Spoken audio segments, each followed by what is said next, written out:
just wanted to do a quick update just because I want to look back and see this. We have the shampoo ginger, which has had a little bit of munching going on. Not sure from what, but there's definitely some damage. This is a mango tree. It's a fig, which I did separate the figs. Another reason I put the flower pots over here is I put these leaves here over top of the dead grass for extra mulching, some different nutrients in there.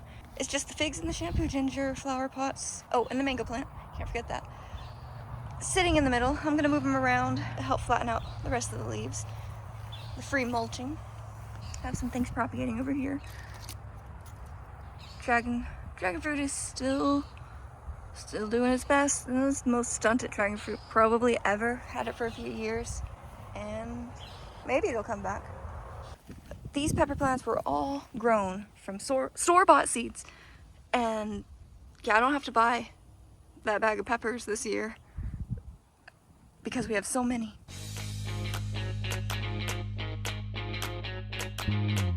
They are growing in succession. I didn't plant them this way. If you remember these peppers, they were all in this flower pot and one of these flower pots. A little butterfly. Those peppers are now over here and they are thriving. They're doing great. This is what they would be looking like if I kept them in the pot. Yes, I took some of them out. There's what, 5 of them? No, I'm sorry. There's 5 of them. Barely any flowers. This is not enough room. But when I planted them in the ground, holy shit, did they blow up. Speaking of holy shit, did they blow up, we could say that about the marigolds, which, I mean, that's the pepper plant. This is my hand. These are huge. But see how healthy, how green, how luscious these are. These came out of a flower pot. I didn't realize how different they look, like right next to each other. Hoping these will catch up. Hoping they won't look so sickly now that they're in the ground. They have room. Like even this marigold is more yellow in the leaves than that, which is almost like a bluish green. Like it's kind of gorgeous. There are different varieties of blueberries. There's been a ton of new growth, except for on this one. This one is dead. And I'll put these logs in here because blueberries like acidic soil, and if you mulch when it breaks down, it adds acidity to the soil. So I figured, well, here's some free mulch right here, some logs. They're crumbly, you know. So as they break down, they'll add more acidity to the soil, which is what blueberries need. Now this looks like it's gotten new damage. I don't know if it's wind damage or what, but it's gotten some new damage. But this potato is still pumping. It's still growing, still doing its thing. This is going to be my mulch, this container right here, to put over top of the leaves, because I don't want a bunch of moths, because moths will, you know, sleep in leaves. So I'm going to pile that up with some more mulch, aka grass cuttings, to keep the moisture in. It'll break down. Like I said, I just want to put these leaves in here, hope they put some new nutrients in. Couldn't move into our new home without a garden. I've decided that this is going to be the onion garden, just all chives. Like these are all new chives. These are the old chives. Gotta let them recover because when they transferred, they didn't transfer great. They were in the wind. Obviously, they were in the back of a truck, so the wind was getting to them. And a lot of the plants had like this black burning almost on them. Kind of like this, but it was more black. This is just pest and damage. But cool thing, other than them being a little stressed out from the ride, there were no pests. They all blew off. No caterpillars, no nothing. So, really pretty butterfly. I had 2 of these trays. I gave the best one to my mother-in-law so she could take it to work, give it away. But 2 trays, 2 egg cartons full of cacti from this mother plant right here. And I mean, this was still got one pup on there, but these cacti were loaded with baby cacti. So plucked them all off. You can see down here, it's kind of where all the babies were, and then here, that's the most obvious. All the babies were here. This one had some as well. There's weird growth on them, but maybe it'll recover. More plants. Asparagus fern from Mom. Little seeds that I planted. Boop, boop, boop. They sprouted. We have about, I don't know, 3 flower pots of aloe. 2 in the house, 1 outside. Pretty sure this rosemary just died. Finally got to propagate, but I didn't do well with it. Lemon trees from seed. And then another citrus fruit, kumquat. I plucked one fruit off and this was getting bigger, but it was the same size as these two. But I didn't pluck anything off of these. These have just been growing. The energy is all coming from this one stem. That's why these basically together, combined, would make up this one size. This is a new fruit. I don't know how it's gonna do, but it's a new fruit. Little flowers are cute, and then of course the flowers turn into fruit. Sometimes they fall off, which is fine, it's normal. But this was a housewarming gift from my parents. The kumquat, they knew I wanted one, and yeah, they went out and found one. And this flower bed on the other side of the steps, so we have the long steps, long garden, and then we have on the other side a singular tomato plant with a singular tomato. I want to say this is a cherry tomato, but it's getting bigger, so maybe it's not. I really don't know, but the tomato plant is huge. It needs a cage, but I don't have one, so use this old stake. Grew that basil from seed. Honestly, grew all the basil from seed, except for one. I do want to talk about that basil. Basil's a little weird. This basil, this basil, this basil, all of this basil, grown from seed, grown from the previous garden flowers. This basil was a gift.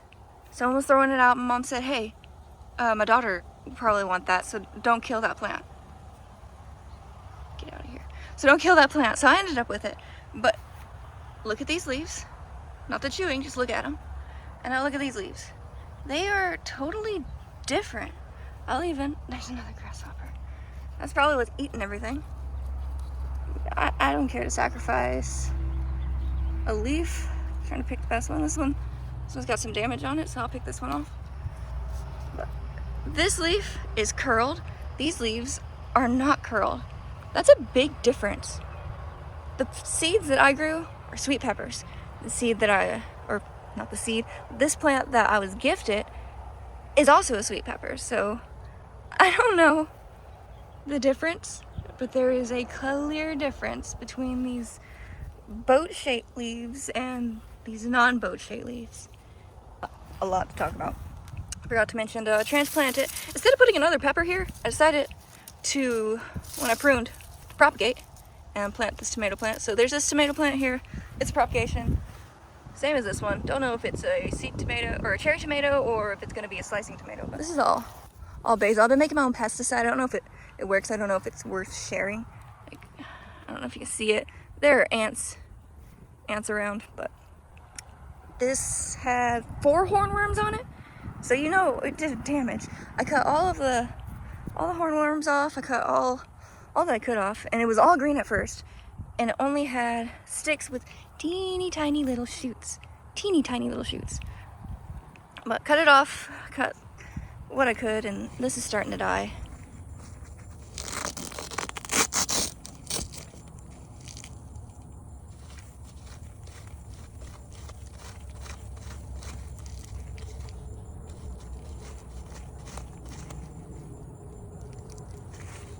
Potato plant is basically dead. There's nothing left to it. So I'm gonna dump it out. See what we got.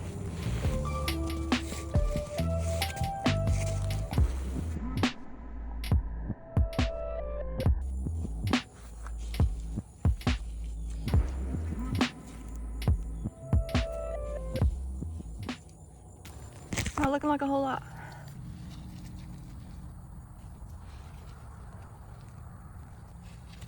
Oh, hey, there's one size, one good size.